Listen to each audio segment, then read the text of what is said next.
Secretary Treasurer. Recent changes made to the provincial's Bill 23, More Homes Built Faster Act, have changed who has the right to appeal decisions made by the Planning Advisory Committee. Other than the applicant, only a specified person or public body as defined as Section 1, Subsection 1 of the Planning Act has the ability to appeal a decision to the Ontario Land Tribunal. Notice of appeal for a minor variance application must be filed with the Secretary Treasurer within 20 days of the making of the decision. Notice of appeal of a land division application must be filed with the Secretary Treasurer within 20 days of the mailing of the notice. Secretary Treasurer of the Planning Advisory Committee is Albert Marginet, and the City Planner for the City of Kenora is Kevin Sumner. And I will call the meeting to order and ask if the Secretary Treasurer, Albert, are there any additions to the agenda? There are, Mr. Chair.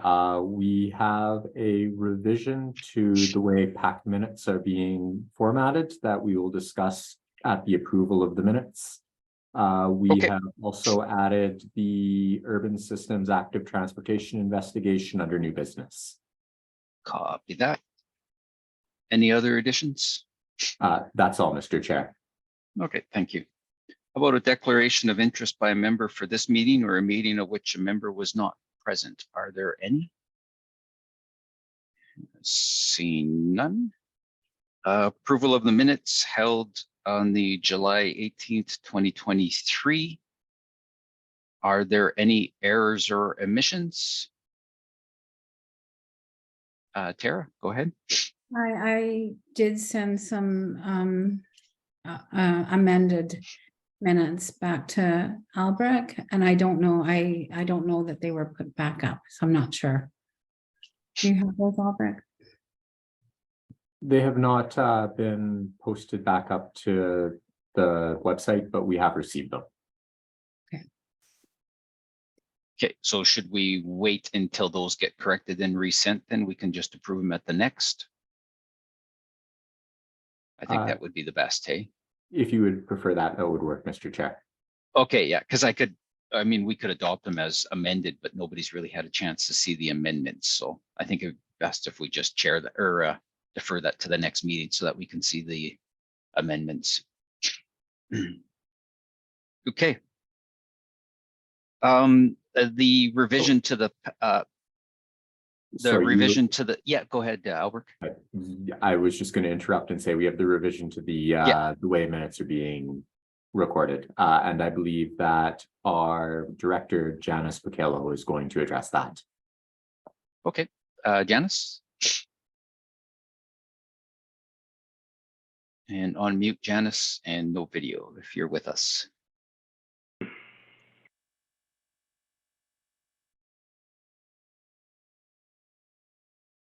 You know what, Albert, maybe we can, well, she's going to be doing some other work, so we better wait 1 minute. We could defer it to new business, but then we're going to be calling her real quick here for the staff report. My apologies there. I couldn't get my mouse to the appropriate screen and my camera is not working. I re-logged in and it showed my camera working until you let me in and then it's gone. So I will not move my mouse so it stays on the mute button. So I reviewed the draft minutes from the last meeting and there is a lot of paraphrasing of discussions and whatnot that is inappropriate for formal meetings. So beginning with this meeting, we will be moving to a new format that is much abbreviated and doesn't include all of the discussion. So if committee members are wanting to take notes to remind themselves of how things have taken place, the formal minutes will be a recording of the decisions, the presentations, and it will not paraphrase what people have said. So if there are written submissions, they would be a matter of public record that would be attached. So the planner's report and any written submissions would be addendums to the minutes, but the minutes themselves will be much abbreviated from what you've seen before. This removes liability to the city for paraphrasing what people have said. Okay, thank you, Janice. I think we have a couple questions. Tara, start with you. Sure.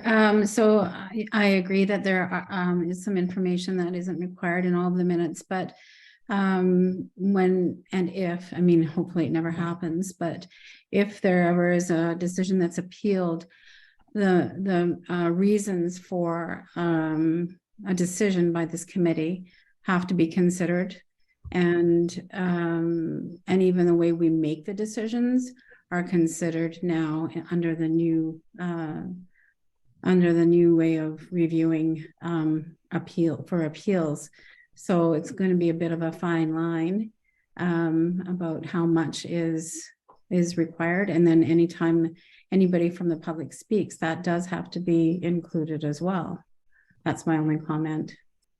The reasons that that the committee makes the decisions are included in your resolution, in the notice of decision. That would continue to move forward, and we will be continue to record the sessions so that if we're preparing for appeal, that information would be available to staff as we prepare our appeal. Okay, just 1 second, Albert. I'm going to ask Alex, you had your hand up, and then Albert, and then I have a question. Go ahead, Alex.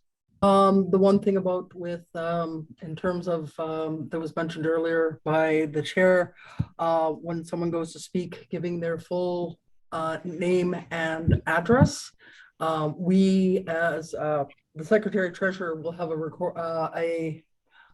have it recorded, the address of anyone who has asked to be at the meeting to speak and such.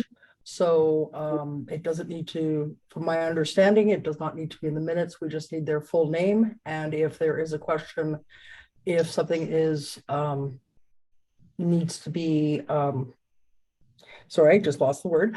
If something is being appealed, the secretary treasurer would have the information of the people who have spoken at the meeting, including names and addresses and contact information. Okay, thanks, Alex. So are you saying then, so during the opening preamble, section 3, when it's time for public comments, and then I'll paraphrase, all persons addressing the committee shall state their full name and mailing address? Are you saying that we should be omitting or strike through and mailing address? From my understanding and the discussion that Janice and I had, that is correct.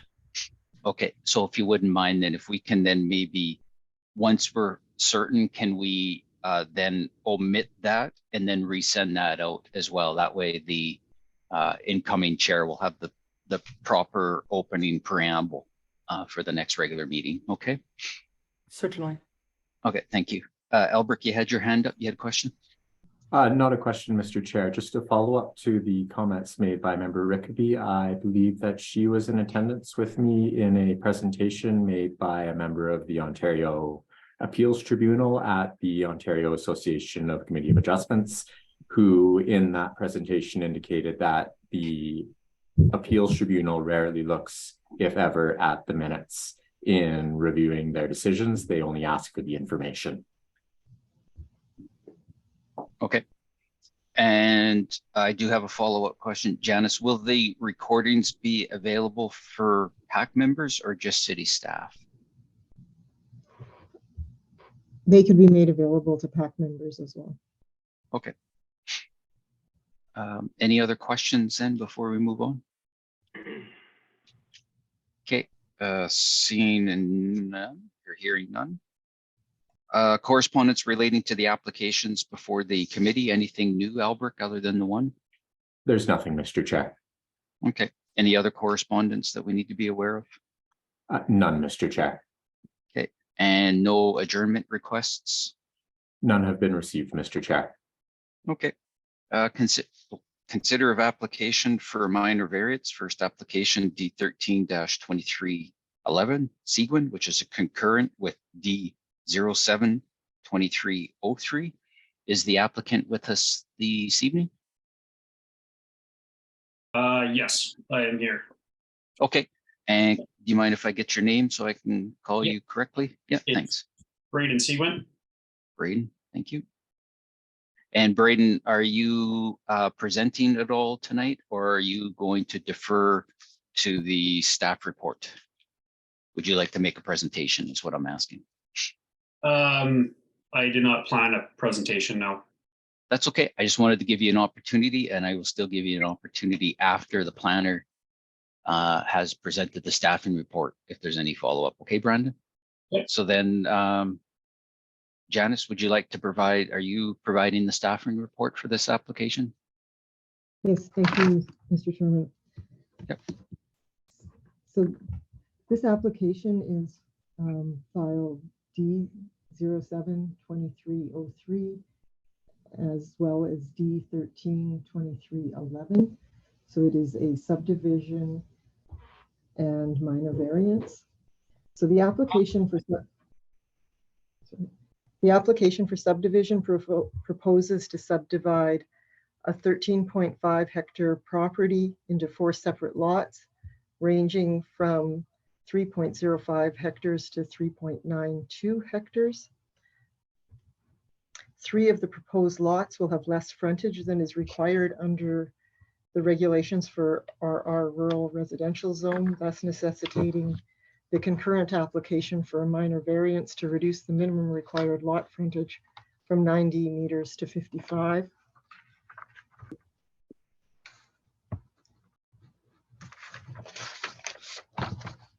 So this property is located on the east side of Jones Road.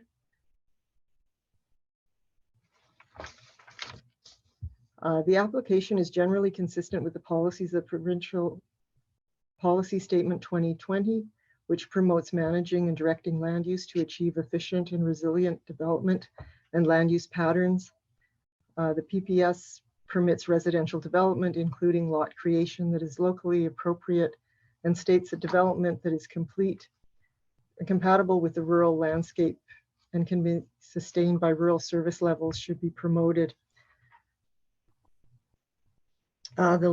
The proposed subdivision is also consistent with the City of Kenora official plan.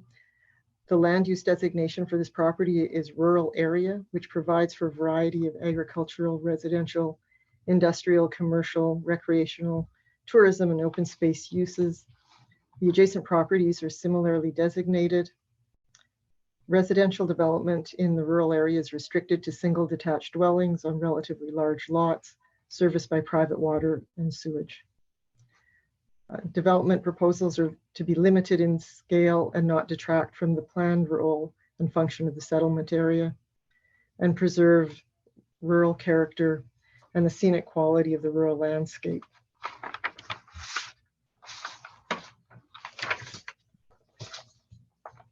So there are 2 portions of the official plan that our review of this policy came up, that policy 5.1.1D, a wildlife habitat evaluation must be performed by a qualified environmental professional before any planning approvals are processed. This sentiment was echoed by the Ministry of Natural Resources in their comments and has been carried forward into recommended conditions of approval for the subdivision. Also, policy 8.11.4E requires that 1 or more new building lots are created. The city shall receive the cash equivalent of 5% of the land based on the current value of assessment. And so this has also been carried forward into recommended conditions of approval. This property is primarily zoned RU, rural zone, with a small area zoned RR, rural residential zone, located adjacent to the Jones Road. Although portions of proposed lots 2 and 3 are zoned RR, the majority of these lots is zoned RU. And where a lot is divided into more than one zone, the most restrictive provisions must be complied with. Therefore, lots with both RU and RR zoning must meet the larger minimum lot frontage and lot area requirements of the RU zone.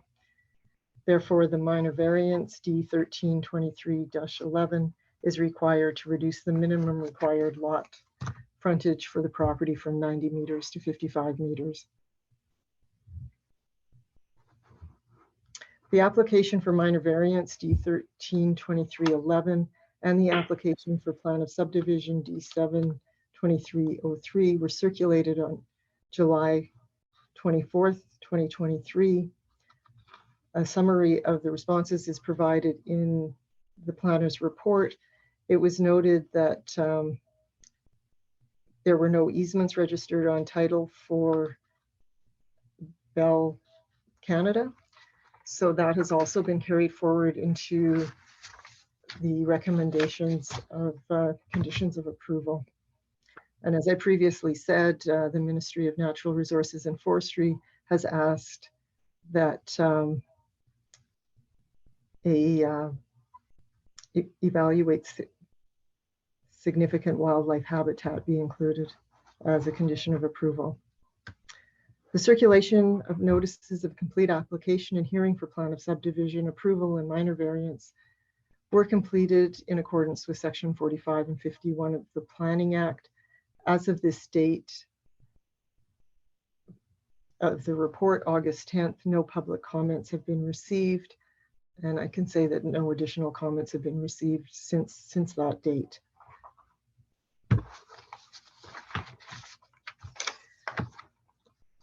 The proposal meets the 4 tests of application for minor variance. The proposed relief is not expected to impact upon neighboring uses.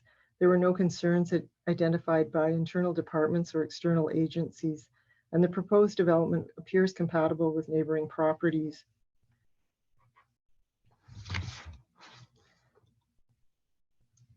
In addition, desirable development of land is development that is compatible with established community, existing buildings, and development.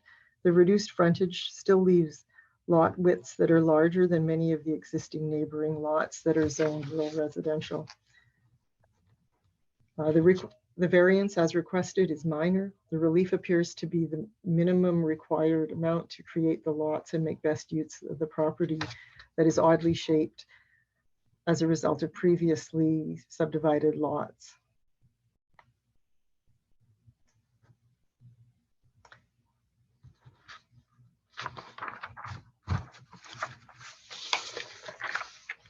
So our recommendation is that the application D13-2311 to seek relief from the City of Kenora zoning bylaw 101-2015, section 4.12.3a, which requires a minimum lot frontage of 90 meters for the property zoned RU, rural zone, to permit a minimum lot frontage of 55 meters for the associate subdivision, meets the 4 tests prescribed by the Planning Act and should be approved. We also recommend that the proposed draft plan of subdivision meets the criteria as set out in section 5124 of the Planning Act, and that draft approval may be given by the Planning Advisory Committee.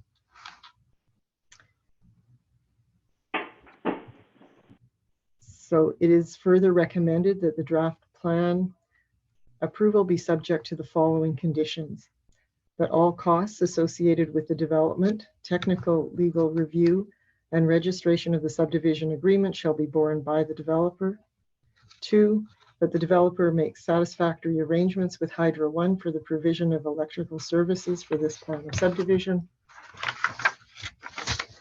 3, that the developer agrees to grant such easements as may be required for utility purposes to Bell Canada and show such easements on the reference plan, or alternatively provide confirmation from Bell Canada that such easements are not required.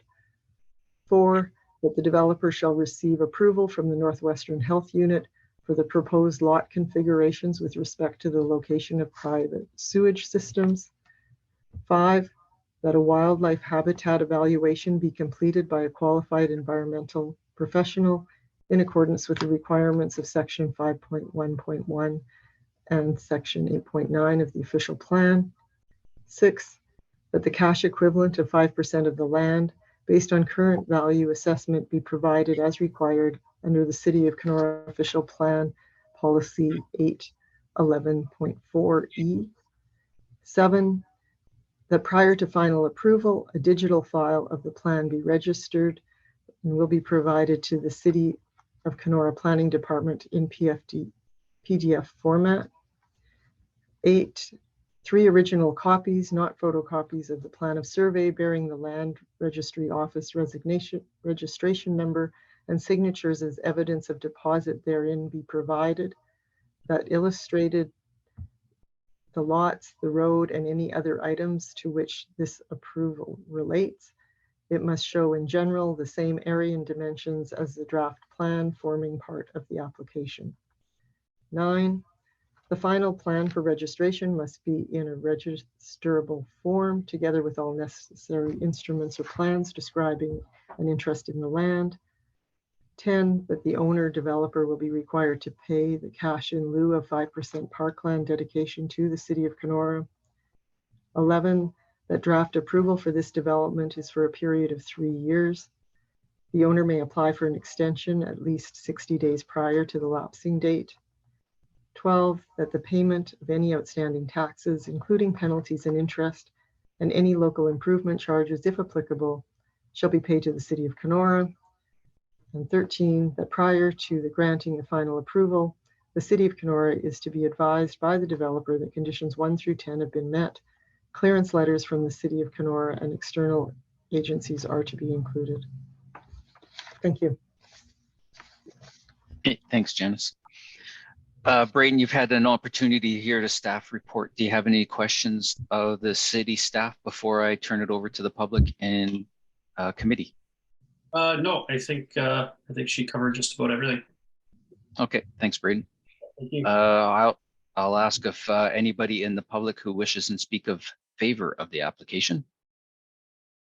And is there anyone in the public who wishes to speak in opposition of the application? Okay, turn it over to committee members. Committee members, any questions regarding the application? Oh, Tara, go ahead. I was just a comment about the conditions. I just wondered if staff could have a look at conditions 6 and 10.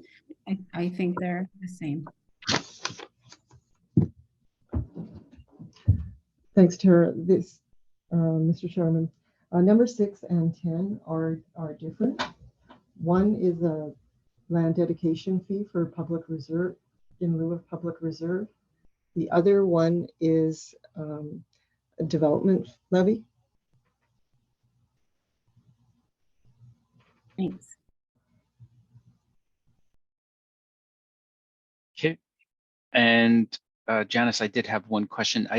I have seen in the past, but not on this application, and no concerns from the roads department about driveway entrances. There must be no concern. I haven't seen anything on the comments, but I have seen it in the past. They were circulated, and that wasn't that comment wasn't put forward. Okay. Any other questions from, Tara, go ahead. That was a good catch, and I just thought maybe that is a condition that we should add because it is a regular condition when there's land division onto the road like that, in order to make sure drainage is right and that the sight lines are what they're supposed to be. It certainly could be added, and if the engineering department was satisfied that what was being proposed, that they had no concerns with drainage, that all we would require of them is a letter saying that they had no concerns. So it's certainly something we could add. Yeah, I think at this point, then I think we'll just add it because I do recall it being conditions traditional to these types of applicants that a driveway entrance permit is either processed or approved. Okay, and then I just have one follow-up question, mostly to Braden. Braden, you've had an opportunity to review all of the conditions and you understand all of the conditions that are going to be part of this application? Yeah, I understand all the conditions. Okay, thanks. I just just wanted to make sure. Albert, would you like to go ahead and read the draft decision for the committee members then?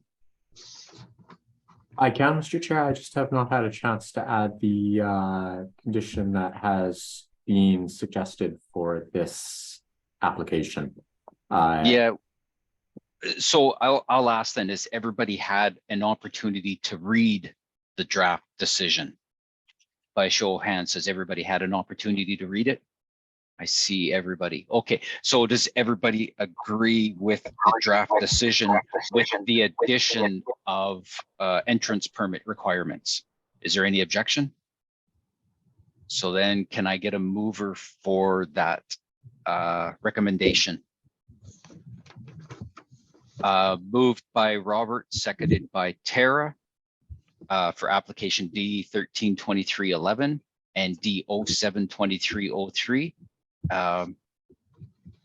As circulated in the draft decision with the amendment of the entrance permit. Discussion? All in favor, a show of hands? Okay, that motion carries. Albert, would you like to do your preamble for that? Absolutely. So thank you, Mr. Seguin, for your application here this evening and being with us. You received approval, but this is subject to a 20-day appeal period, which means that you will be unable to apply for building permits until such a time as this period has terminated. This will take us to September 4th, 2023. If you have any questions about this, please feel free to speak with the planning department. Notice of this decision will be sent to you via email. And in regards to your land division, you have received conditional approval this evening. You do have 2 years to meet these conditions. I will send you notice of this decision, and any questions you have, please feel free to get a hold of me.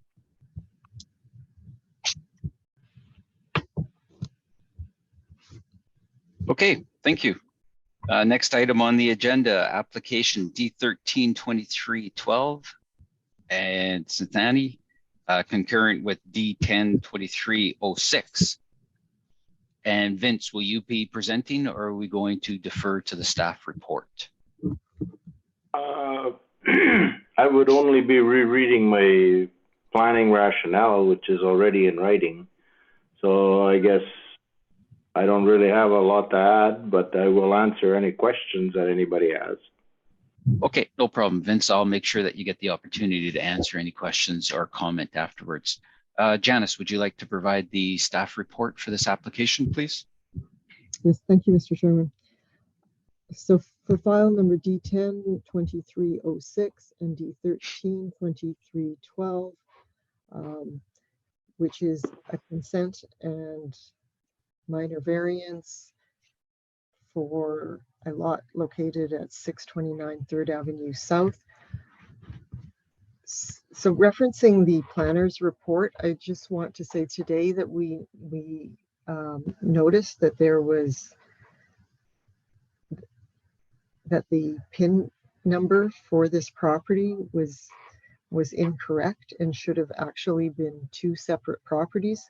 So the application for consent is proposed to adjust the property boundary between PIN 42166-0303 and PIN 42166-0304. The existing lots are 534.2 square meters and 162.6 square meters respectively.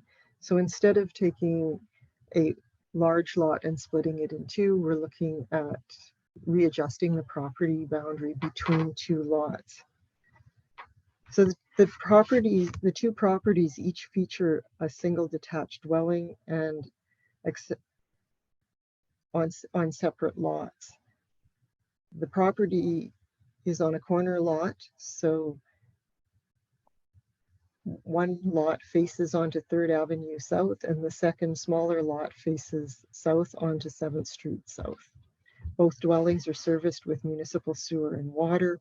At present, they are on the same roll number because they're owned by the same person, but they appear to be 2 separate and distinct titles. So hopefully this will be fairly coherent because we just found out a few hours ago that that we were looking at 2 separate properties. So this application is generally consistent with the policies the Provincial Policy Statement 2020, which promotes managing and directing land use to achieve efficient and resilient development and land use patterns. The PPS states that land use patterns within settlement areas shall be based on densities and a mix of land uses which efficiently use land and resources and are appropriate for and efficiently use the infrastructure and public service facilities which are planned or available. This application is also consistent with the City of Kenora official plan. The properties are located in an established area that permits a mix of residential, commercial, industrial, and institutional uses. Residential development is encouraged in the established area. So the report indicated that policy 8.114E allows us to take the cash equivalent of 5% of the land value based on current assessment values when one or more new building lots is created. Because this is a readjustment of two existing lots, that would no longer apply. So we would remove that as a recommendation.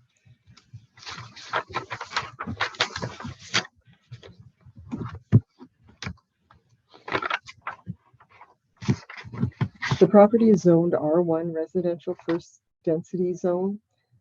The development is subject to regulations of section 4.1 of the zoning bylaw 101 to 2015. This zone allows for the development of single detached housing and other compatible uses serviced by municipal service or water. Lots in the R1 zone serviced with municipal water and sewer must have a minimum lot frontage of 15 meters and a minimum lot area of 450 meters squared.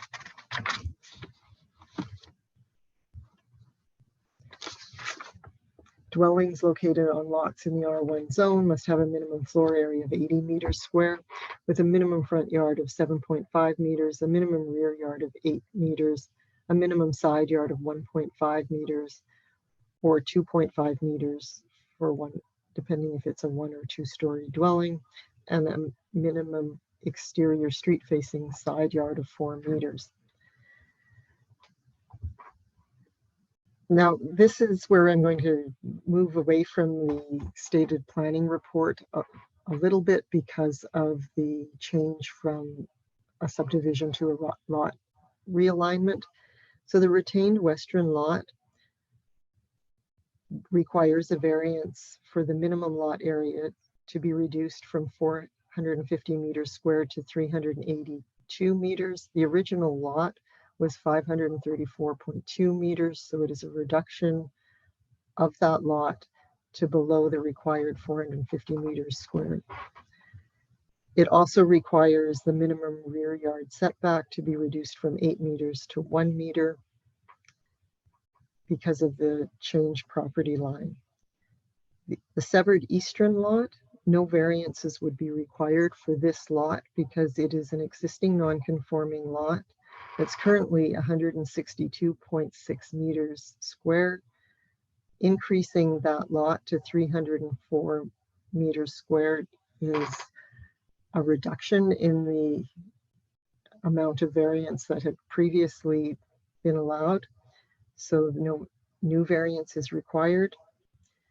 And then the buildings is already in place. So the minimum rear yard, front yard, and exterior side yard, as well as the dwelling unit size, is not changing. So it's no variance is required for an existing non-conforming side yards, and so for all existing non-conformities.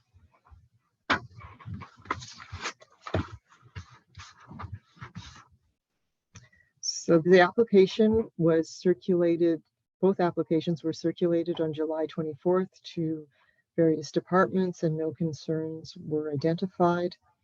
Circulation of the notice of complete application and hearing for consent to sever was completed in accordance with section 53 of the Planning Act and circulated to property owners within 60 meters. And the notice was also posted on the subject property. As of the date of this report, no public comments have been received.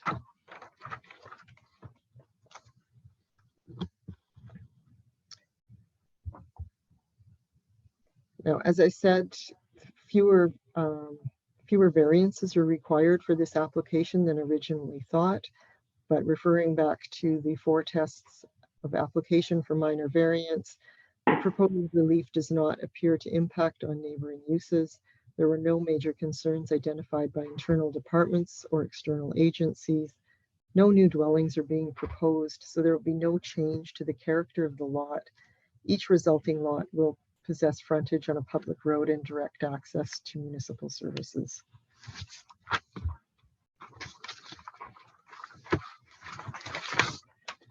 So the planning department recommends that the application meets the 4 tests prescribed by the Planning Act and the variance for the western lot should be approved. In addition, that application D10-2306, the consent for lot severance on the properties located at 629 3rd Avenue and legally described as pins 42166-0303 and pin 42166-0304, City of Kenora, be approved and provisional consent be granted subject to the following conditions. 1, the original executed transfer deed of land form, a duplicate original and 1 photocopy for city records be provided for each parcel. A schedule to the transfer deed of land form on which is set out the entire legal description of the pins and in question and containing the names of the parties indicated on page 1 of the transfer deed of land form be provided for each parcel. That minor variance D10-2306 is approved, reducing the minimum lot size and rear yard setback as described in that variance. I would removing condition 4 as it's stated here because no new lots are being created. Condition 5, 3 original copies and 1 PDF copy of the reference plan of survey bearing the land registry office registration number and signatures as evidence of deposit therein, and illustrating the parts to which consent approval relates, which must show in general the same area and dimensions as a sketch forming part of the application be provided. Number 6, that the payment of any outstanding taxes, including penalties and interest and any local improvement charges, if applicable, shall be paid to the City of Kenora. Number 7, that prior to endorsement of the deeds, the Secretary Treasurer shall receive a letter from the owner or owner's agent solicitor confirming that conditions 1 through 6 have been fulfilled. Clearance from the City of Kenora and external agencies as required are to be included. And 8, that all costs associated with extension of services, driveway installation, surveys, legal fees, and matters related to the application are the responsibility of the developer applicant. Thank you, Mr. Chairman. That's everything.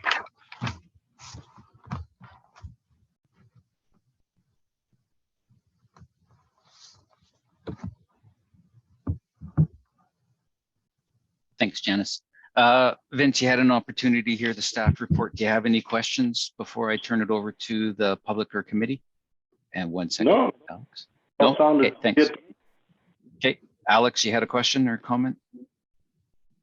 And you're on mute. I need the person for the property's full name, please. Go ahead, This Vince. is Vince Cianci at 911 First Street South, Kenora. Okay, and the last name Cianci? That is correct. All right, thank you very much. No problem. Anyone in the public who wishes to speak in favor of the application?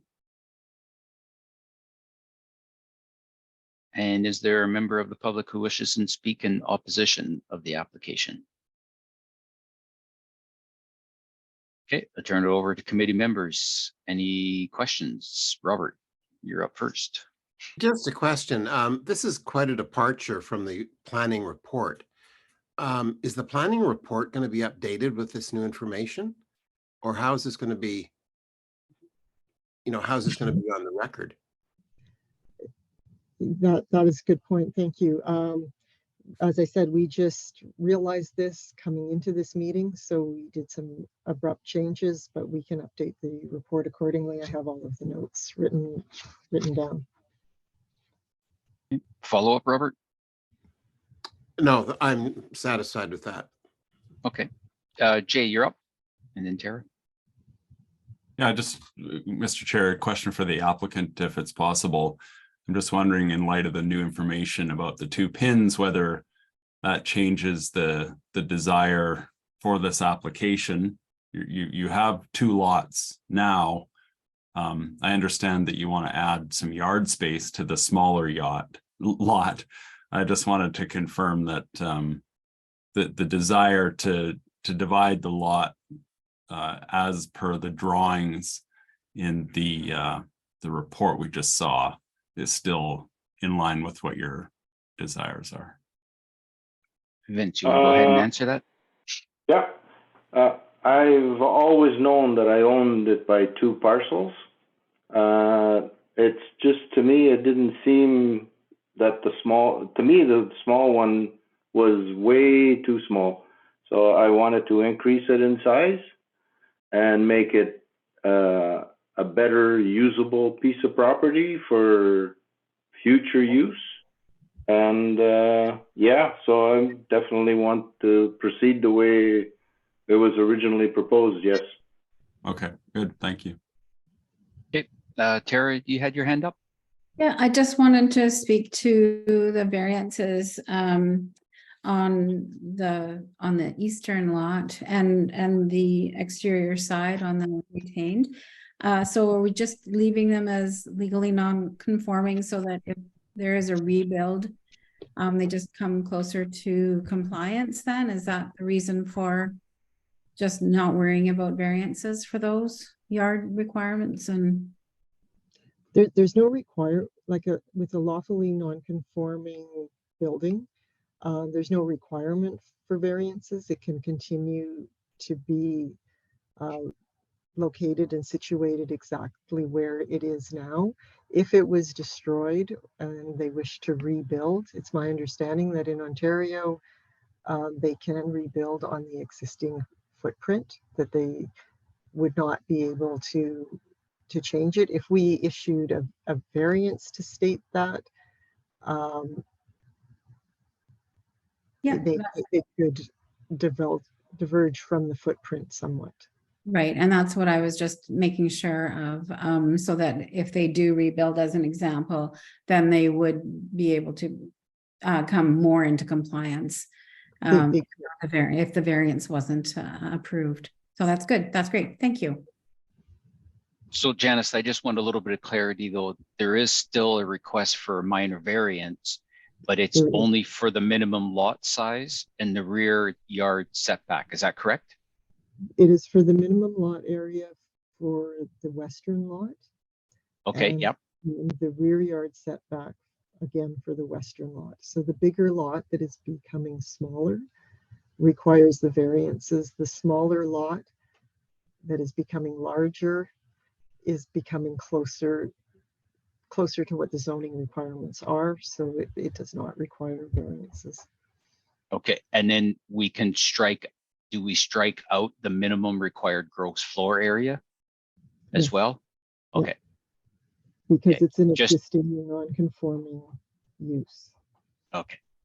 So just in case any of you that are following along the application. So number 3 of the bullet changes that the minor variance D10-2306 is approved, reducing the required minimum lot size and the rear yard setback.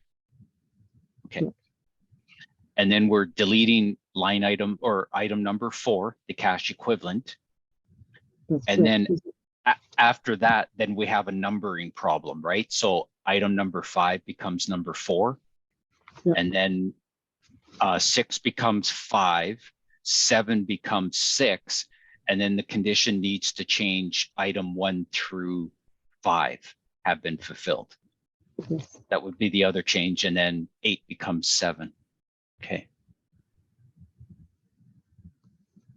Any other questions or comments from the PAC members? Hey, anybody want to take a stab at making a motion on this one? I don't think we'll read the draft decision unless Right. Albert, you've got something for us. I do. Oh, you do? Oh, good. Gotcha. So the application 1023-06 for consent to sever or for lot severance on property located at 629 3rd Avenue South and legally described as PIN 42166-0303 and PIN 42166-0304, City of Kenora, be approved on the provisional consents identified in the planning report. Okay.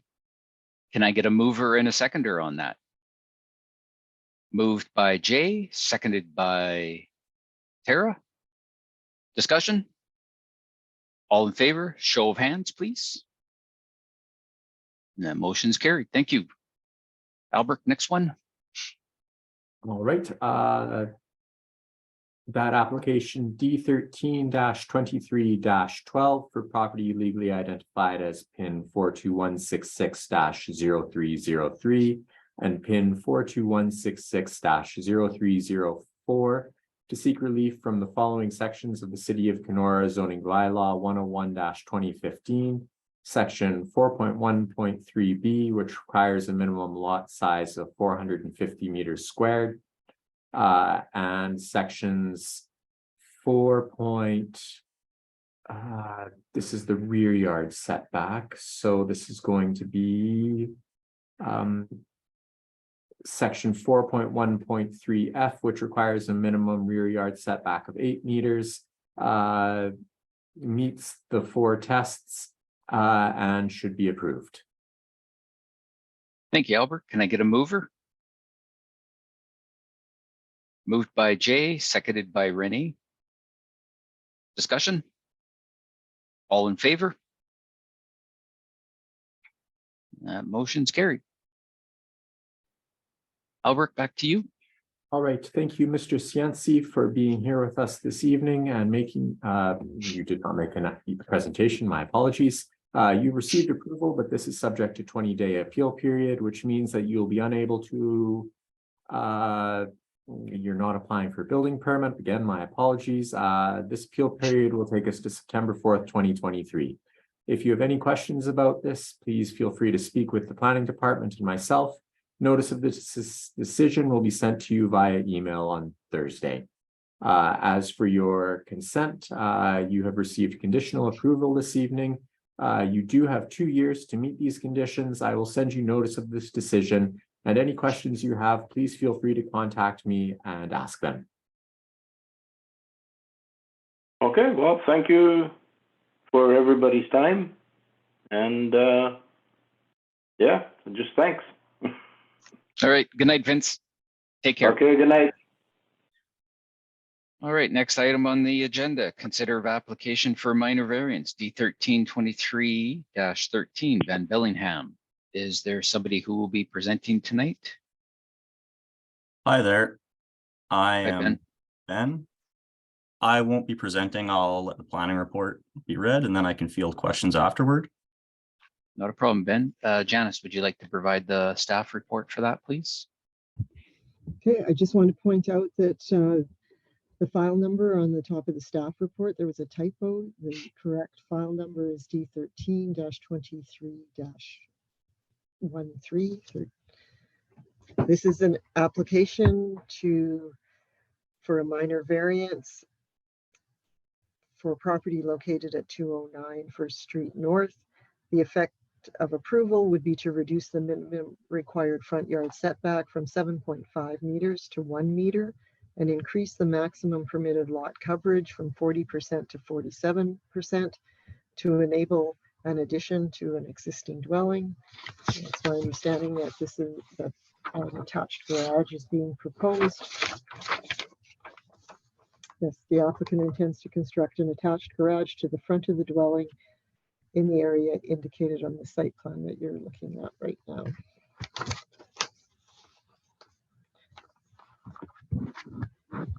So We have determined that this application is consistent with provincial policy statement 2020.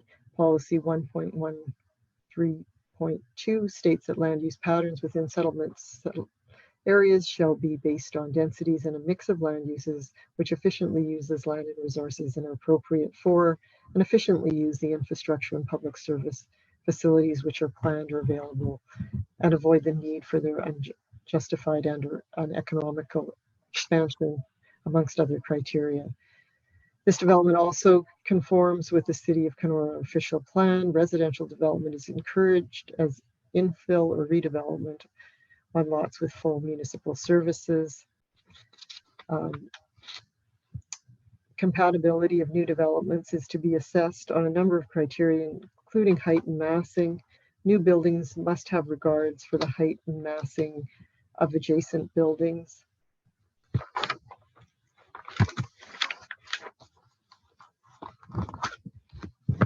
So this property is currently zoned R2, residential second density zone. The R2 zone allows for the development of single, detached, semi-detached, and duplex housing and other compatible uses on municipal water and sewer systems. The minimum required front yard setback in the R2 zone is 7.5 meters, and the maximum permitted lot coverage is 40%. In order to permit the proposed garage, this variance is required to reduce the front yard to 1 meter and increase the maximum permitted lot coverage to 47%. This application was circulated to various internal and external departments, and no concerns were raised. The circulation of the notice of complete application and hearing was completed in accordance with Section 45 of the Planning Act, whereby it was circulated to property owners within 60 meters of the subject property.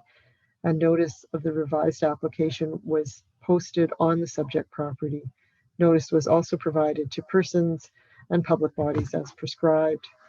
As of the date of this report, one letter has been received from a neighborhood resident expressing support for the requested variance. The foretest of application for a minor variance, we felt that this development was consistent with the four tests. The massing of the dwelling with the proposed addition is not out of place with surrounding properties. The property next door actually has a similar garage on it. The proposed relief is considered unlikely to impact on neighboring properties. The dwelling on the neighboring lot has a similar front yard setback to what is being proposed, and the high lot coverage percentage is influenced by a shallow lot depth due to the curve of the CP Railway property to the south.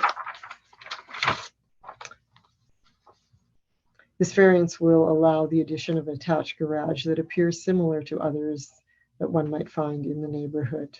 The variance as requested is minor, appearing to be the minimum required to permit the construction of the proposed attached garage.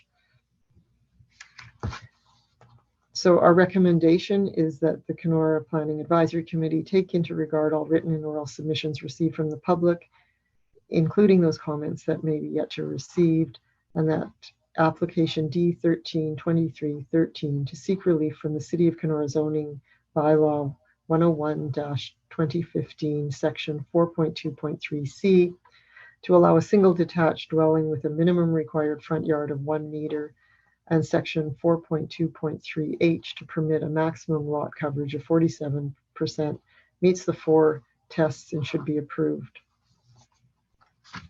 Thank you. Thanks, Janice. Ben, do you have any comments or questions of the staff report before I turn it over to the public or committee? None. All right. Anybody in the public wish to speak in favor of the application? And anyone in the public wish to speak in opposition of the application? Turn it over to committee members. Comments or questions? Anyone? Robert, go ahead. Just one question. Under the recommendation, it says that the Kenora Planning Advisory Committee takes into regard all written and oral submissions received from the public, including those comments that may yet to be received. What does that mean? Well, Janice, I can let you explain, but I think by the time the staff report goes, there might be last minute submissions, but Janice, go ahead and give the staff's opinion on that. Typically with our meeting schedules, the planning report comes before the public submissions. So if anyone had spoken in favor or opposed to this application that hadn't provided written comments, of course, those would also be taken into consideration by the committee. So that's a standard line that's in the planning reports. Okay. Anyone else? Okay, draft decision time there, Albert. You got one? So Go ahead, Albert. that the application D13-23-13 for property legally identified as PIN number 42163-0142 to seek relief from the City of Kenora zoning bylaw 101-2015, section 4.2.3C, to allow for a single detached dwelling with a minimum required front yard of 1 meter, and section 4.2.3H to permit a maximum lot coverage of 47%, meets the 4 tests and should be approved. Thanks, Albert. Can I get a mover? Moved by Tara, seconded by Jay. Discussion? All in favor, show of hands. That motion's carried. Thank you. Albert, back to you. All right, thank you, Mr. Van Bellingham, for being with us this evening. You have received approval, but this is subject to a 20-day appeal period, which means you will be unable to apply for a building permit until such a time as this period has finished. This will take us to September 4th, 2023. If you have any questions about this, please feel free to speak with me or the planning department. Notice of this decision will be sent to you via email. Perfect. Thank you very much. Good night, Ben. Good night. All right, next item on the agenda, consider of application of land division D10-2305 Seguin, and who will be presenting on behalf of this application?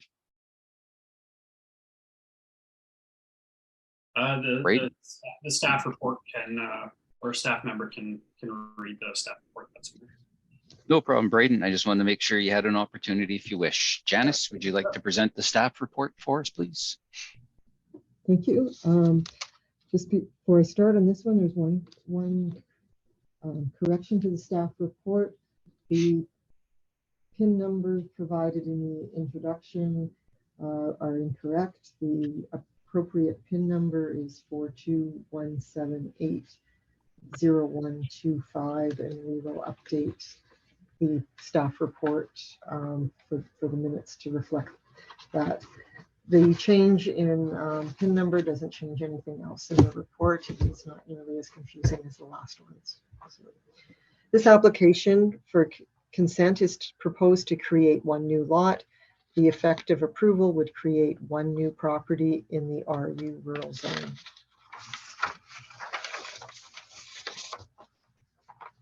The existing property is located on the south side of Highway 17 East. It's largely tree covered with an existing yard site being located in the area of the proposed new lot. This dwelling is serviced by private well and septic field. So in the maps provided with the notice and in figure 1 above, there is a small error that was discovered as the report was written. There's a small triangle of property in the northwest corner that is not actually part of the property. So figure 2 shows this triangle of property. The site plan submitted by the applicant was correct. So this is an error that was in the city's GIS system that we have noticed and corrected, but it doesn't impact this application. The application is generally consistent with the policies of Provincial Policy Statement 2020, which promotes managing and directing land use to achieve efficient and resilient development and land use patterns. The PPS permits residential development, including lot creation that is locally appropriate, and states that development that is compatible with the rural landscape and can be sustained by rural service levels should be promoted. The land use designation for this property is rural area in the City of Kenora official plan, which provides for a variety of agricultural, residential, industrial, commercial, recreational, tourism, and open space uses. Adjacent properties are also designated as rural area. Residential development in the rural area is restricted to single detached dwellings on relatively large lots serviced by private water and sewage. Policy 8114E requires that when one or more new building lots is created, the city shall receive the cash equivalent of 5% of the land based on the current value of assessment. So this is included in the recommendation as a condition of approval. The subject property is zoned RU, rural zone. Development in the RU zone is subject to the regulations of section 4.12 of the zoning bylaw.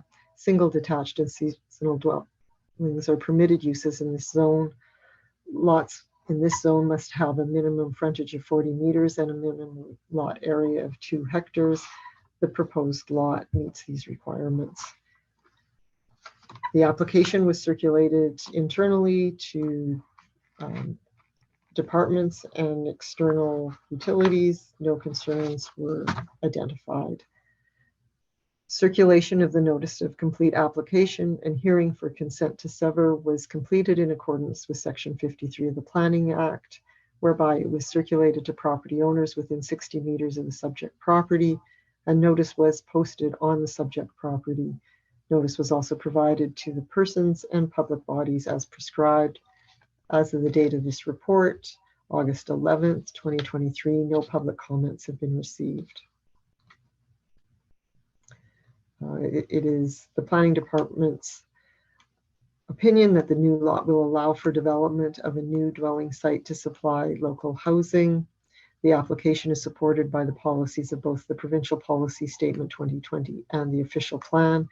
It is also compliant with the regulations of the RU zone in the zoning bylaw. Our recommendation is that the application D10-23-05 for consent for lot severance on property located at 2185 Highway 17 East, legally described as PIN 42178-0175, City of Kenora, be approved and provisional consent be granted subject to the following. 1, the original executed transfer deed of land form, a duplicate original and 1 photocopy for city records be provided for each parcel. 2, a schedule to the transfer deed of land form on which is set out the entire legal description of the PIN in question and containing the names of the parties indicated on page 1 of the transfer deed of land form be provided for each parcel. 3, that the cash equivalent of 5% of the land based on current value of assessment be provided as required under the City of Kenora official plan policy 811.4E. Number 4, that approved permits are received from the Northwestern Health Unit for private servicing. Number 5, 3 original copies and 1 PDF copy of the reference plan of survey bearing the Land Registry Office registration number and signatures as evidence of deposit therein, and illustrating the parts to which the consent approval relates, which must show in general the same area and dimensions as the sketch forming part of the application be provided. Number 6, that the payment of any outstanding taxes, including penalties and interest, and any local improvement charges, if applicable, shall be paid to the City of Kenora. Number 7, that an application for an entrance permit is received and approved by the City of Kenora. Number 8, that prior to endorsement of the deeds, the Secretary Treasurer shall receive a letter from the owner or owner's agent's solicitor confirming that conditions 1 through 7 have been fulfilled. Clearance from the City of Kenora and external agencies as required are to be included. And number 9, that all costs associated with surveys, legal fees, and matters related to the application are the responsibility of the developer applicant. Thank you. Thanks, Janice. Braden, do you have any questions with regards to the staffing report before I send it over to public or committee? No, I do not. Okay. Anyone in the public wish to speak in favor of the application? Anyone in the public wish to speak in opposition of the application? Seeing and hearing none, I turn over to committee members. Any comments or questions?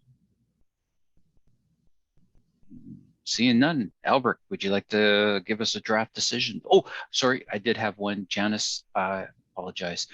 When looking at the recommendation, item number 10, the legally described as pins, I know you had the correction. However, on my copy, there is another one. It says and 42178-9506. Is that? My understanding that was because of the error of that little triangle of land, although the PIN numbers are not consistent with that, but we double checked the PIN number for this property, the current PIN number.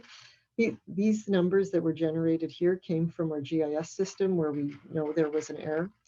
And so we checked the property registry for the correct PIN number, and it is singular and it is 0175.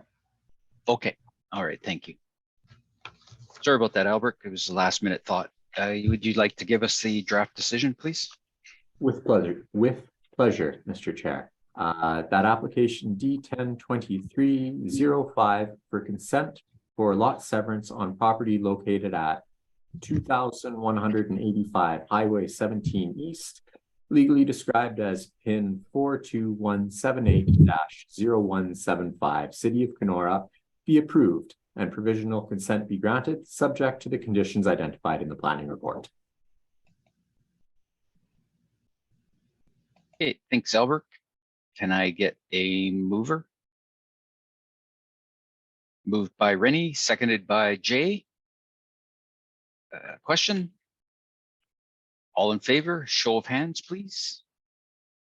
And that motion carries. Thank you, Albert. All right. Thank you, Mr. Seguin, for being with us here this evening and making, you did not make a presentation, my apologies. There will be a statutory, pardon me, and I'm reading the wrong blurb. Let me restart that. Thank you, Mr. Seguin, for you have received conditional approval here this evening. You do have 2 years to meet these conditions. I will send you notice of this decision, and any questions you have, please feel free to get in touch with me, and I will attempt to provide answers for you. Thank you very much. Thank you. Good night, Braden. Okay, you too. All right. Next item on the agenda, consideration of application for land division, application D10-23-06, and who will be presenting on behalf of the applicant tonight? Oh, sorry, Albert. The file number for this one was a mistake on my part, Mr. Chair. The correct file number is D10-23-07. 07, copy that. Okay. And presenting, is this you, Jeff? Yes, I'm acting as agent for the applicant, registered professional planner, 35 years experience in land use planning. I think it would be appropriate for staff to deliver this planning report first to the committee to brief them on the application. But after the staff have completed presenting the application, I certainly have comments on 5 of the conditions that I'd like to address after the staff give the planning report, okay? Not a problem, Jeff. I'll give you the opportunity. So Janice, back to you. Would you like to give the staff report, please? Absolutely, thank you. So application D10-2307. This is an application for consent to create 3 new lots. The effect of approval would be to sever an existing property, creating new lots sized from north to south, 9.69 hectares, 5.41 hectares, 10.72 hectares, and a 8.92 hectare residual lot. And the 4 lots are depicted. If you want to scroll down to look at the report. This application is generally consistent with the policies of the Provincial Policy Statement 2020, which promotes managing and directing land use to achieve efficient and resilient development. And land use patterns, the PPS permits residential development, including lot creation that is locally appropriate, and states that development that is compatible with rural landscape can be sustained by rural service levels should be promoted. It is also consistent with the City of Kenora official plan, which designates the subject property's rural area and provides for a variety of agricultural, residential, industrial, commercial, recreational, tourism, and open space uses. Residential in the rural area is restricted to single detached dwellings on relatively large lots serviced by private water and sewage. So there are a couple of issues that came up during our review. The hatched area on the official plan maps located to the north and east of the property indicates an area of high mineral potential. We also identified abandoned mine sites in proximity to this property. They're identified by the pickaxe and shovel symbol. So there's one shown on that image to the southeast of the property and one directly north in the industrial lands. The city has not been able to determine the nature or history of the mining operations on either of these properties, and the official plan requires applicants for any proposed development within 1,000 meters of an abandoned mine site to consult with the Ministry of Northern Development and Mines regarding the nature of this hazard. So we have required a condition to that effect in the recommendations. We're also noting that policy 5.1.1D of the official plan indicates that a wildlife habitat evaluation must be performed by a qualified environmental professional before any planning approvals are processed in areas that have characteristics or components of wildlife habitat. This recommendation was supported by comments received from the Ministry of Natural Resources and Forestry. We've also noted that CP rail lines run along the north boundary of this property, and policy 3.6 of the official plan indicate that applications for planning approvals within 300 meters of a railway corridor require a noise study to be completed to the satisfaction of council in consultation with CP Rail, demonstrating that applicable provincial policies and guidelines with respect to noise and land use compatibility have been addressed. So this was also carried forward into our recommendations, as well as policy 8.11.4E, that requires that when one or more building lots are created, the city shall receive the cash equivalent of 5% of the land based on the current value of assessment. So the proposed consent was circulated for comment on July 24th, 2023. No concerns were raised from a number of departments. However, we did receive feedback from engineering that indicated the presence of the CP rail right-of-way and the suggestion that a noise study be required, as well as the need for access to conform with Transport Canada grade crossing regulations and standards. And they also commented on the former mine sites. We also received comment from the Ministry of Natural Resources and Forestry, which said, as per section 9.3.2 of the Natural Heritage Reference Manual, a severance creating 3 new lots triggers the need to evaluate significant wildlife habitat, and if confirmed, an environmental impact study should be included as part of the formal application. The circulation of notice of complete application and hearing for consent to sever was circulated in accordance with section 53 of the Planning Act whereby it was circulated to property owners within 60 meters of the subject property, and notice was posted on the subject property. Notice was also provided to the persons and public bodies as prescribed. As of the date of this report, no public comments have been received. So in our recommendation, we are recommending that application D10-2307 for consent for lot severance on the property located at an unaddressed property on Jones Road, legally described as PIN 42177-0513, the City of Kenora, be approved and provisional consent be granted subject to the following. 1, the original executed transfer deed of land form, a duplicate original, and 1 photocopy for city records be provided for each parcel. 2, a schedule to the transfer deed of land form on which is set out the entire legal description of the PIN in question and containing the names of the parties indicated on page 1 of the transfer deed of land form be provided for each parcel. 3, that approved permits are received from the Northwestern Health Unit for private servicing. 4, that confirmation is received that the applicant is consulted with the Ministry of Northern Development and Mines regarding the nature of the abandoned mine hazards and addressed any regulatory requirements that may impact the development of the proposed lots. 5, that a noise study be completed by a qualified professional in consultation with CP Rail, demonstrating that the applicable provincial policies and guidelines with respect to noise and land use compatibility have been addressed.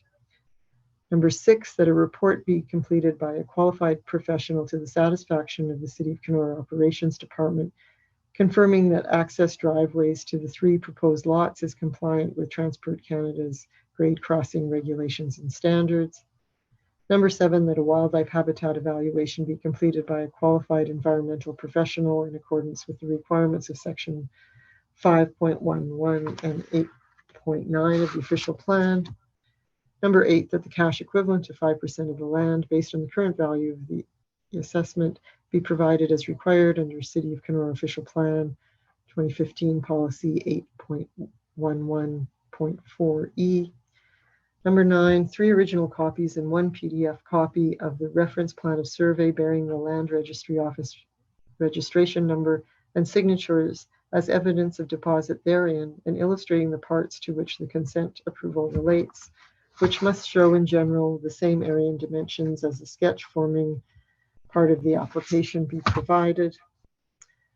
Number 10, that the payment of any outstanding taxes, including penalties and interests, and any local improvement charges, if applicable, shall be paid to the City of Kenora. Number 11, that an application for an entrance permit for each lot is received and approved by the City of Kenora. 12, that prior to endorsement of the deeds, the Secretary Treasurer shall receive a letter from the owner or owner's agent solicitor confirming that conditions 1 through 8 have been fulfilled. Clearance from the City of Kenora and external agencies as required are to be included. And number 13, that all costs associated with surveys, legal fees, and matters related to the application are the responsibility of the developer applicant. Thank you. Thanks, Janice. Jeff, I have a question for you. I think Alex probably needs your name and address. Is that why your hand's up, Alex? Yeah. Jeff, could you give your full name and address for the recording secretary, please? Sure. Full name, Jeffrey Port. Jeffrey Port, Jeffrey, Port, P-O-R-T. Address is 123 Blindfold Bay Drive.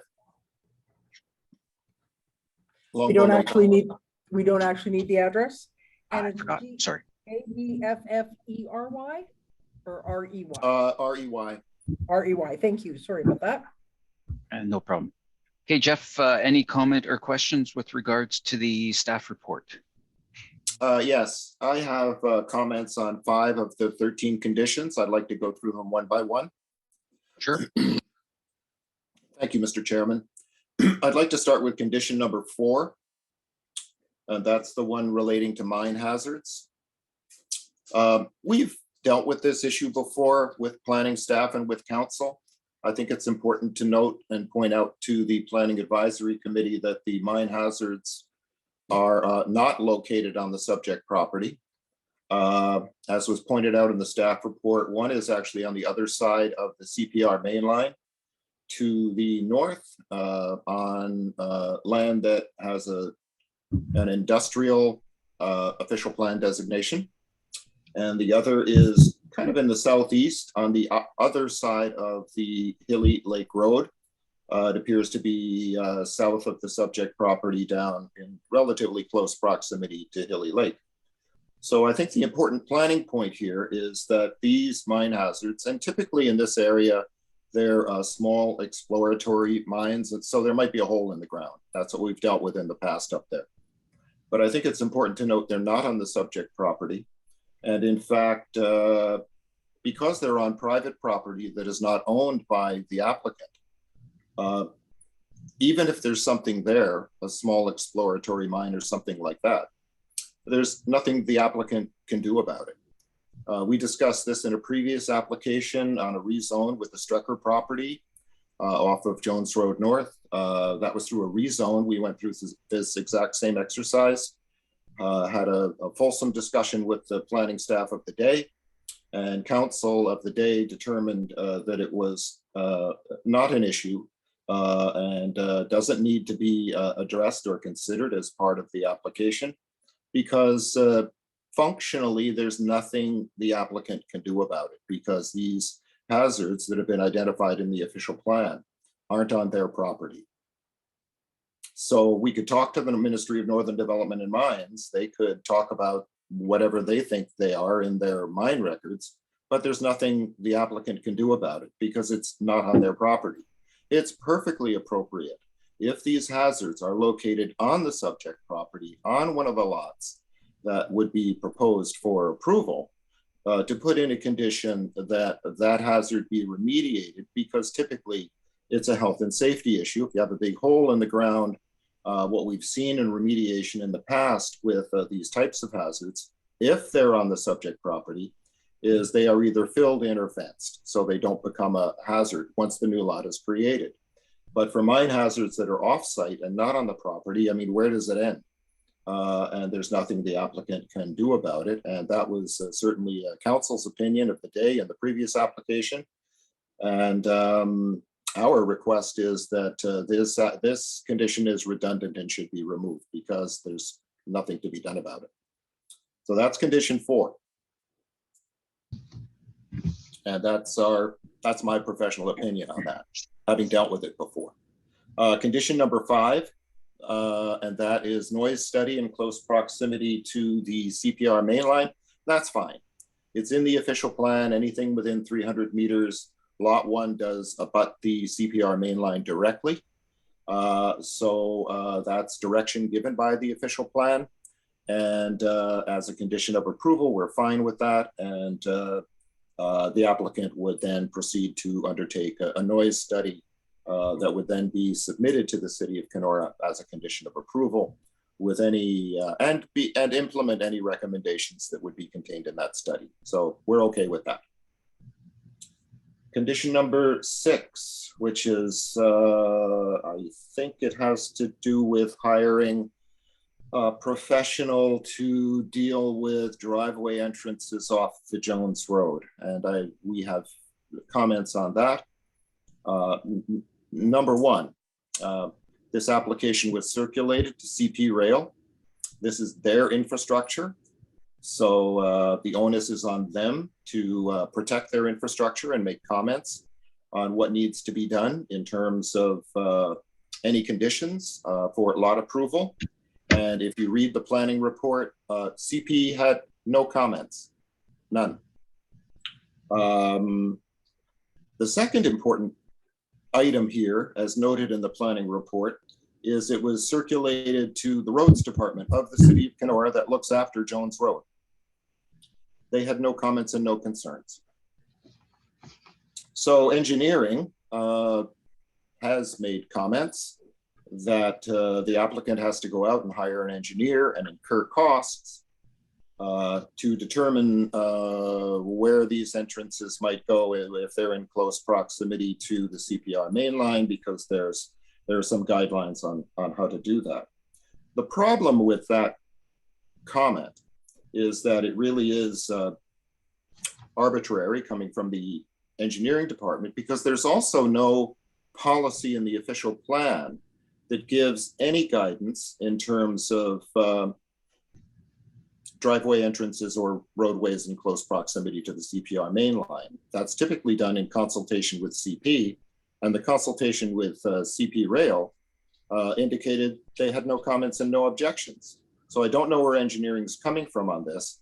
And I think if you look at the facts, it's just something that they thought was nice to do and put it in there. Well, again, there's no authority for that. It's not triggered by CP. It's not triggered by your own roads department, who are the ones who issue the entrance permits. So I find it quite puzzling. And that's another condition that I think is redundant and should be removed, because it doesn't have any bearing on this application. CP had their kick at it. Roads had their kick at it. They've indicated they don't have a problem with it. So I think the comments from engineering are a little out of bounds on this one. There are my comments on condition number 6. Condition number 7, wildlife habitat assessment. Comments have been received by the Ministry of Natural Resources on this.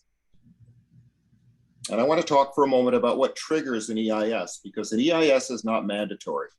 An EIS is something that is discretionary on part of the approving authority. And there need to be triggers, legitimate triggers that would trigger an environmental impact statement to protect values. And what are these values and how do we protect them? So the most interesting thing about the MNRF comments is they talk about their manual for doing or that they would like to see EISs on everything. But then at the end, what they say is, for reference, however, the Ministry of Natural Resources records don't indicate the presence of any adjacent natural values.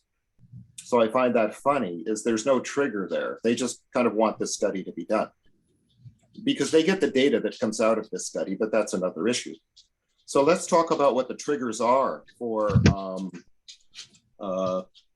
fish and wildlife concerns, for example, or any environmental concerns for that matter.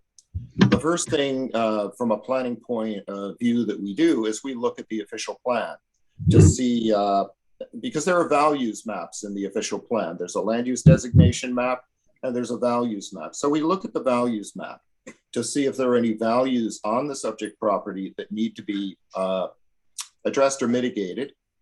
And that would trigger an EIS, and that's legitimate. However, if you look at this map, there are no natural values identified on the subject property, and they could be deer wintering areas, they could be eagle and osprey nests. These are all in the official plan.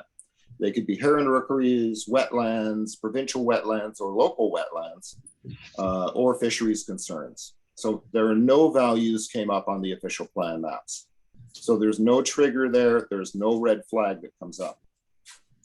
The other thing that we look at, kind of a yellow flag, is we look for values that would be in close proximity or adjacent to the subject property, that if there's development on the subject property, it might have an impact on some of these values in close proximity. Typically, it's within 200 meters or so. So if we look at the official plan maps, or even the MNRF maps for the ANSI maps for values, nothing shows up within 200 meters of the subject property either. So there's no yellow flags or red flags that pop up there, which in the judgment of the planning department, if they did, would be perfectly acceptable to make a recommendation for an environmental impact statement, because this development may have an impact on some values that they know are out there. Without that, without any reason to, as indicated by the official plan maps in the city of Kenora and the comments from the Ministry of Natural Resources, their comments are kind of, it would be nice, they should do an EIS. But oh, by the way, if you read all of their comments, they haven't found any values whatsoever on the property or adjacent. So again, I think this is a condition that is onerous to the applicant and is not supported by the official plan of the city of Kenora. It's a little bit on the arbitrary side and kind of capricious. And I think this is, I think if you look at, try to connect the dots or follow the breadcrumbs back to the authority to issue something like this, there were no red flags, there were no yellow flags, there's no triggers. So it's just a rural property, and there are no values on the property or adjacent to the property. So I think the request for an EIS is onerous to the applicant and arbitrary at this time, and should be removed. So that's my comment on section or condition number 7. Next is condition number 11. That entrance, and this is kind of an easy one. Entrance permits have to be issued as a condition of approval. I've not seen this before. Typically in situations like this, and typically it's the roads department. What we want the roads department to do is to take a look at the 3 proposed lots. Because they're rural lots, all frontages are a minimum of 90 meters up to 133 meters. And typically, as an approving authority, what you look for is that some comments from the roads department that an entrance permit can be issued. That's all we need to know at this point in time, is that we can get a driveway in there. Once the lots are created, and the new owners come to the city for an entrance permit, we have the documentation that roads had said yes, there is a location for an entrance permit. It's at that point that the entrance permit is, the application is made and the entrance permit is issued. In my opinion, not at the land division stage, it's at the building stage that the entrance permit gets permitted so they can access their property and do what they need to do in terms of construction. So I just think condition number 11 is a little bit out of order here, and maybe reworded to state that rather than they be issued, that there is there are suitable locations on the 3 proposed lots for a driveway entrance. That's all that's required at this point in time. So there are my comments, my 5 comments on those 5 conditions. I hope Albrecht took good notes, and I am hoping that the Planning Advisory Committee will digest what I had to say, and if there are any other questions of the Planning Advisory Committee of me, with the request on behalf of the applicant to amend or remove these conditions, I'd be happy to answer them. Okay, thank you, Jeff. Janice, did you want to comment on the questions now, or do you want to wait for general discussion? I'll leave that up to you for when you want to discuss. I can address them now. Okay, so then let's go through them line by line here, Janice, because I did make notes here. So the first one that was discussed was item number 4. Yes. So I do agree with Jeff that that the abandoned mine sites are not on this property, and we did not go so far as to recommend that study and mitigation be provided. We just stated that in accordance with the official plan, that any hazard, abandoned mine site within 1,000 meters of the property, that they consult with the Ministry of Northern Development and Mines and address any regulatory requirements that may impact the development. This is not the city asking for a study and mitigation. We're just asking that we get a letter from the ministry indicating that they have no concerns with development. on if it is a a test hole and a danger, as Jeff has alluded to, that's one thing. If it is a site that's that the province would like to preserve for future aggregate development or something like that, that they may have setback requirements that could impact this property. So it of course is up to PAC if they feel that that this requirement is not necessary, but that's why we included it in here. Number 5, he said he was okay with. Number 6, we did not receive comments back from CP Rail. So we don't know what their opinions are. They did not respond to the circulation. Jeff is correct in his assessment that this requirement has come as a suggestion by our engineering department.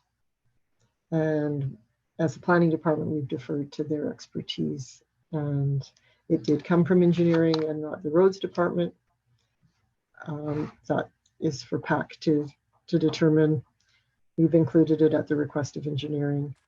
Number 7, that a wildlife habitat evaluation be completed by a qualified environmental professional. My interpretation of the wording in both the official plan and the letter that came from the Ministry of Natural Resources and Forestry is that a wildlife habitat evaluation is something different than an EIS, and that an EIS would only be required if triggered by the evaluation.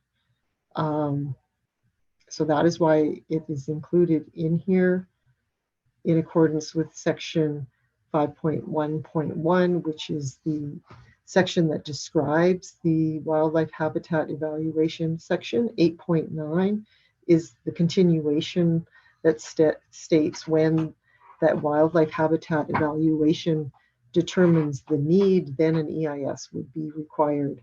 So in the way it's written presently, we're not asking for an EIS, we're asking for a wildlife habitat evaluation that could potentially trigger an EIS if something is found. And I do acknowledge that that the ministry did state, and it is written in the report, that currently their records do not indicate the presence of adjacent natural heritage values. So whether or not a wildlife habitat evaluation would show anything, we don't know. Number 11, that an application for an entrance permit for each lot is received and approved by the City of Kenora. It's my understanding that this is a fairly standard requirement for applications, subdivision applications or consent applications where there is no existing entrance.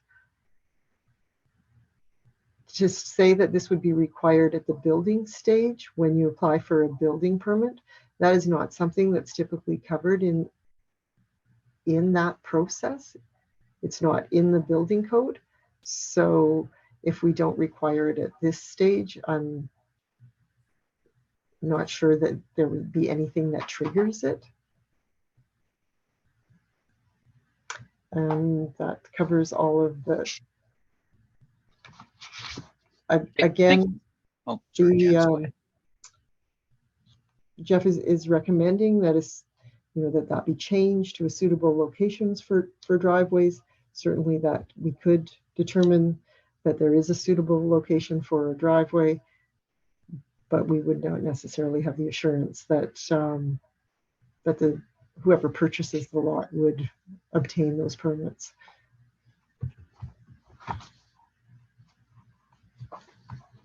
Okay, thank you. Thanks, Janice. Okay. Is there anyone in the... Mr. Chairman, may I just make one supplementary comment and then I'm done? Sure, go ahead, Jeff. Thank you, Mr. Chairman. Just to get back to the wildlife, maybe 2, and I'll make it quick. Wildlife habitat assessment, the reference made to the Ministry of Natural Resources. for a natural heritage reference manual. It's really important to point out that what they state is the property falls within the general use area of their planning document, the Kenora Kuwaitan area. This is the Crown Land Use Policy Atlas. These policies apply to Crown land and not to private land. Okay, that's a really important distinction to make. So they're quoting on their own Crown land use atlas on what they do if there's development on Crown land. Then you have to do this stuff. That doesn't apply to this property because it's private property. So, and again, they go to the end and they haven't found any natural heritage values on the property or adjacent to the property, which would be in their jurisdiction. But their comments on the Crown Land Atlas and to do that assessment applies to Crown land only and not to private land. That's the way that land use atlas works, and that's the role of the Ministry of Natural Resources. Final comment, and I'll make it quick on the entrance permit. The city has all the power not to issue a building permit until such time as an entrance permit is issued, because the city completely controls its municipal roadways. So you have to get an entrance permit to get access to your property off of not just the Jones Road, but any municipal road. And the city can simply say, we're not issuing a building, like you need to make an application for a building permit and you need to make an application for an entrance permit because you need to get access off the Jones Road. And that's how that issue is dealt with. Thank you very much. Okay, thanks, Jeff. Okay, is there anyone in the public who wishes to speak in favor of the application? Is there anyone in the public who wishes to speak in opposition of the application? Okay, turn it over to committee members. Any questions or comments? And then what I might like to do is methodically go through all of the points that were noted and we can talk through those individually. But is there any comments outside of those items that were previously discussed? Okay, I'll give everybody a chance afterwards. So let's, I think the best avenue might be this, to take a look at the recommendations and get a committee feel of how to approach it. So item number 4, that confirmation is received that the applicant has consulted with the Ministry of Northern Development and Mines regarding the nature of the abandoned mine hazards and address any regulatory requirements that may impact the development of the proposed lots. Tara, your comment on this? So I understand the frustration probably on both sides of this one, because really, what are you going to do if it's on somebody else's property? So what I would suggest is that a letter be received from Ministry of Northern Development and Mines stating that the abandoned mine hazards have no impact on the development of these properties. And that way it's up to that ministry then to sort out if they have issues on the private properties that on which they exist. Okay. Any other comments regarding that comment from Tara, from the other PAC members? Janice, is that an acceptable change for yourself or the plant or for the city? I think that's what we were asking for, is that the proponent to reach out to mines and give us assurance that that there are that this development does not trigger any, go against any provincial rules or regulations pertaining to the abandoned mine sites. So Jeff, back to you then. I think the ask is that the mine sites, even though not on the property, don't have an impact of the property. Is that acceptable to get that letter from the ministry? Well, my concern is what if they say they do? What's my client going to do?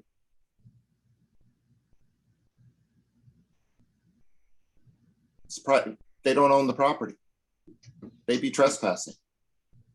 They can't remediate it. So Janice, could So you it's like a walk me circular through that? reason. It's like circular reasoning. It's like, yeah, where do we? I mean, we could.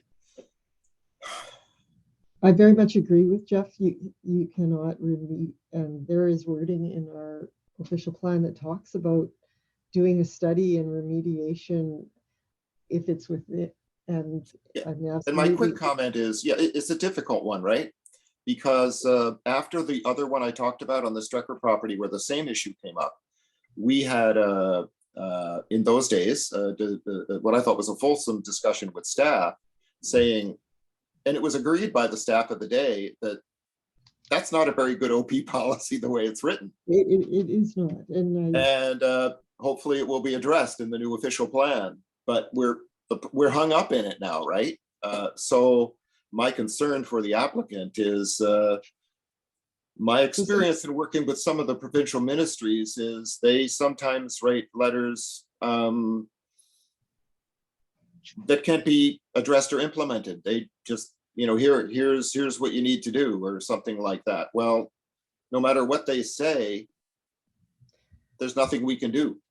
So the only thing that, they could say that I think you could do something about is if they wanted a setback that, that any dwelling be located a minimum distance from the mine site, or, fencing or something on your property.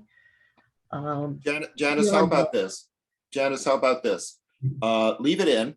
And we'll see what comments we get from the Ministry of Northern Development and Mines. And then we will sit down with the planning staff of the Approval Authority, and we can make a final determination whether these comments are reasonable and can be addressed, or they're completely unreasonable and there's nothing the applicant can do about it. But let's see what MNDM has to say, and then we'll sit down and go over the letter together, or maybe it will just be a non-issue. Okay? Janice, does that work for you? It'd be left in, so it would be left in, right? Terry, you had your hand up? Yeah, and then there's the opportunity, depending on what the comments are, for the applicant then to apply to remove that condition without any further consultation, right?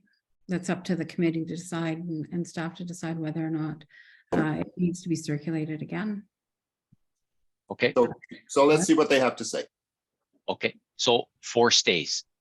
Next item I would like to discuss, item number 6, that the report be completed by a qualified professional to the satisfaction of the City of Kenora Operations Department, confirming that access driveways to the 3 proposed lots is compliant with Transport Canada's grade crossing regulations and standards.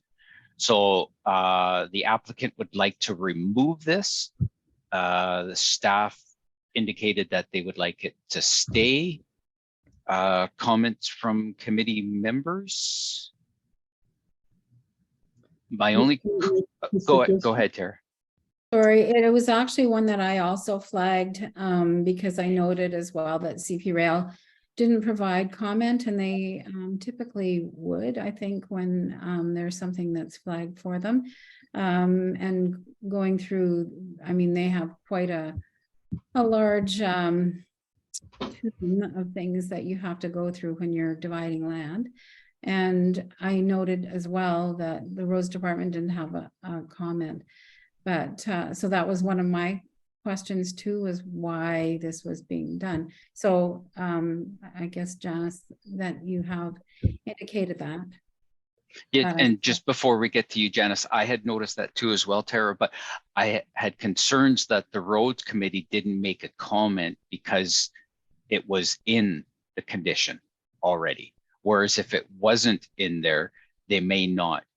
Jay, if you don't mind, I'm going to go to Janice first, because I think, Janice, you wanted to chime in. I'm just wondering if, I know that Jeff, you also have a concern with number 11, but I'm wondering if that, confirmation if we're issuing permits for entranceways, would not the CP Rail's requirements for or Transport Canada's grade crossing regulations and standards not be something that are being considered at the time an entrance permit is being applied for?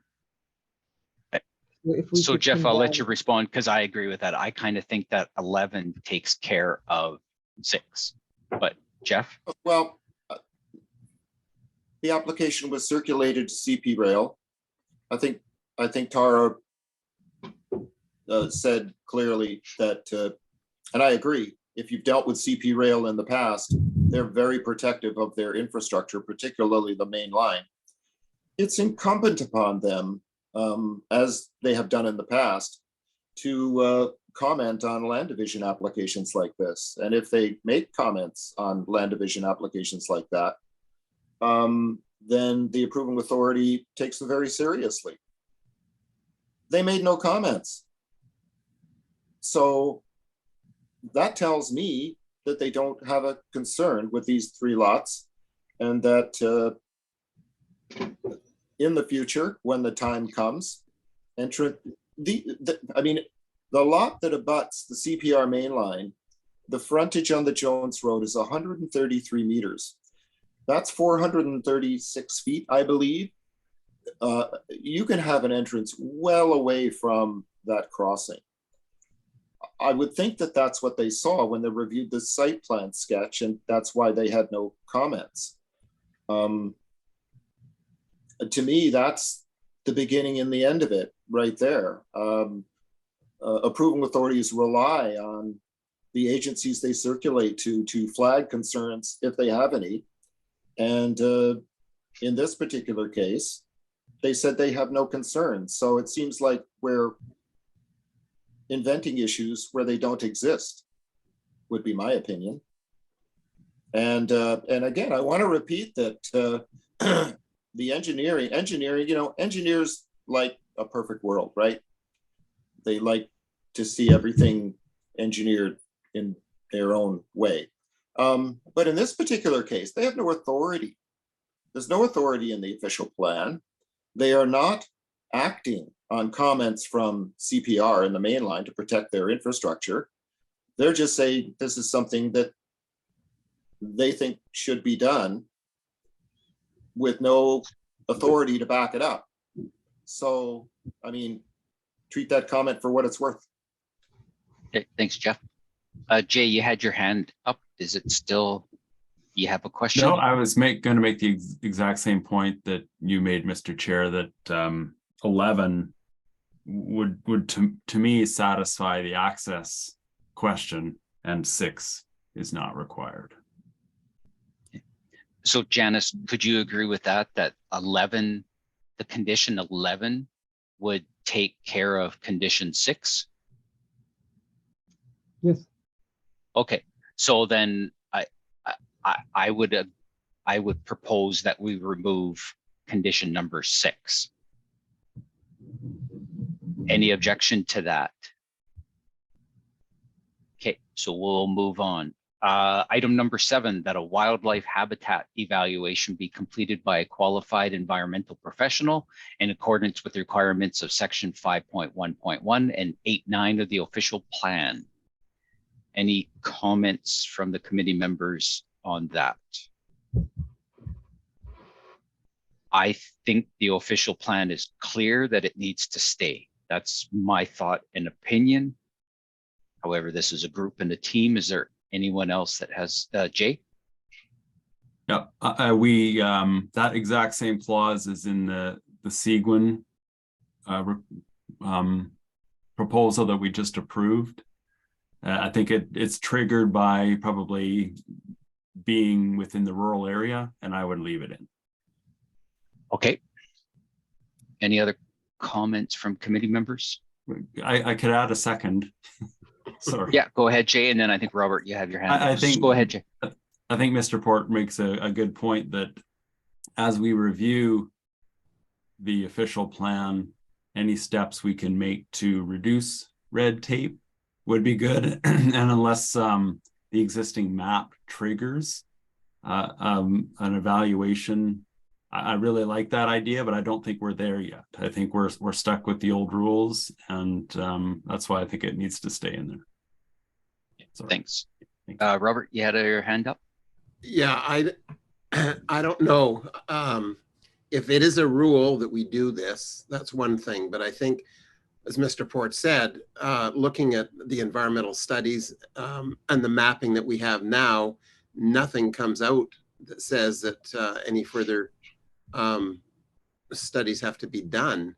I mean, is there something in the official plan? If there isn't anything in the official plan that says further environmental studies have to be done on this site, I would say that no, we've already got the data available to us to say it's not required further. And where, Robert, I think that is covered under the section of 5.1.1, the wildlife habitat. But Tara, you had your hand up? So yeah, I was actually going to concur with Robert. I think, especially given in light of the M&R comments, saying that they don't see any natural heritage values, and that's really the provincial policy statement. They're looking out for the province's well-being, and the values maps don't indicate anything unless there's something that, you know, somebody walked the property, one of the staff members, and they saw something was different. When I went out there, nothing sort of triggered me, but maybe there is something too that we're not aware of during the site visit. That might be something, Janice, that you could address. Well, I'm looking at the official plan, and I can say I'm not qualified to walk the site and tell you if it's a deer wintering habitat. I'm not a professional knowing rare vegetation communities or specialized habitats for wildlife. So these sorts of things, I would require someone who is trained to identify them. I could not do that. I agree that work could be done to improve our official plan so that lands, you know, as per Part B, lands designated wildlife habitat are important, but we don't have lands designated or mapped per se. So in the absence of that information, how are we to know if any of these wildlife habitats exist if someone with more qualifications than myself doesn't go out and give us an opinion? As I said previously, we would be looking for someone with some sort of knowledge and professional credentials in this field to say there are no wildlife habitats in this location, or if there is, then it would trigger the EIS process. So that's what we were asking for. If PAC is of the opinion that that's not necessary, that is your discretion, but that's what we're asking for. So Thanks, just Janice. for my final then on that is, I guess the property's large enough that if there was something that would trigger the scoped EIS, that the property's large enough that it could accommodate probably both whatever animals living there and a residence. There's that as well. Okay. Rennie, go ahead. I'm sort of leaning at this point that I don't know what's involved in the wildlife evaluation.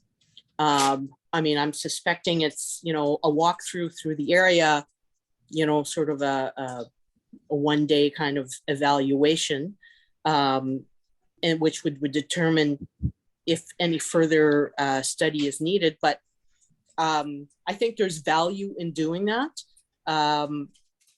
So I would certainly vote to leave that requirement in, that condition in. Okay, thanks, Rennie. Is there committee members that are wishing to have 7 removed? And if so, can maybe hit show of hands. So 7 is the wildlife habitat evaluation. So Robert, you're the opinion you'd like to have that removed? Okay, is there anyone else? So I think we're going to leave that one in, Robert. Item number 11, that an application for an entrance permit for each lot is received and approved by the city. Is there any committee member that'd like to make comment on that? Tara, go ahead. I think that that was discussed right when we were talking about number 6, and that we're sort of interchangeable, and let's leave it at the city level then to make that Okay. decision. Okay. Any other discussion from the committee members then? We've kind of gone through the conditions. They look like they're all going to stay except for condition number 6. And that is all. Any other discussion from committee members? Okay. Albert or Janice, I only have one. Item number 12 needs to be amended. Oh, it now needs to be 1 through 10, I believe, conditions. And then we need to renumber all of the conditions after 5. So just some housekeeping. Albert? I've made those corrections, Mr. Chair. Yeah, okay, great. And I think the one of the more important ones was number 12, I think only referred to conditions 1 through 8. We just want to make sure we get all the conditions in there, whatever that new number is. Yes, I had made that correction prior to the meeting, sir. Oh, okay, good. All right. Any last comments from committee members? Albert, do you have somewhat of an amended draft decision for us? That application D10-23-07 for consent for lot severance on property located at an unaddressed property on Jones Road, legally described as PIN 42177-0513, City of Kenora, be approved and provisional consent be granted, subject to the conditions identified in the planning report, with the exception of condition 6, which has been removed. Thank you, Albert. May I get a mover for that motion? I'll move, and seconded by Rennie. Discussion? All in favor, a show of hands, please. All right, that motion is carried. Albert? All right, thank you very much for being with us this evening, Mr. Port. Your client has received conditional approval this evening. You do have 2 years to meet the conditions that have been identified. I will send you a notice of this decision, and any questions that you have, please feel free to contact me and ask them.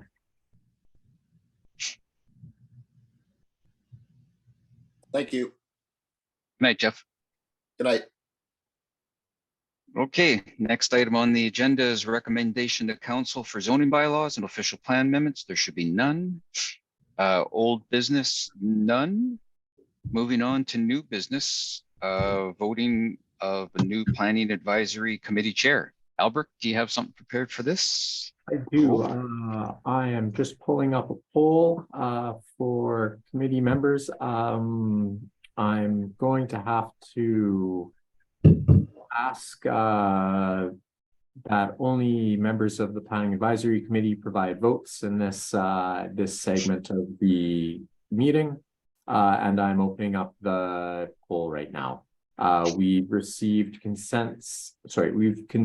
received nominations for members Jay Wetter and members Robert Bowman. Prior to running this vote, I would just like to make sure that both members would like to accept these nominations. I cannot accept the nomination.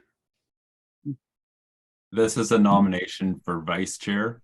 It is correct, Member Wetter. Yeah, I'll accept. Yeah.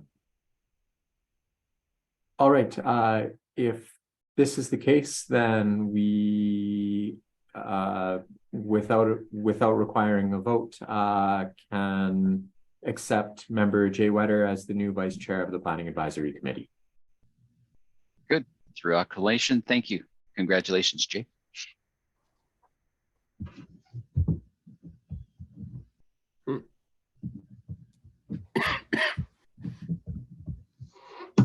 And next for Chair Albrecht. We are going to accept member Tara Rickaby as the chair of the Planning Advisory Committee to temporarily fill this role so that we don't need to run a vote for chair twice, since we will have to do so again in January. Good. Congratulations, Tara. Thank you. Okay.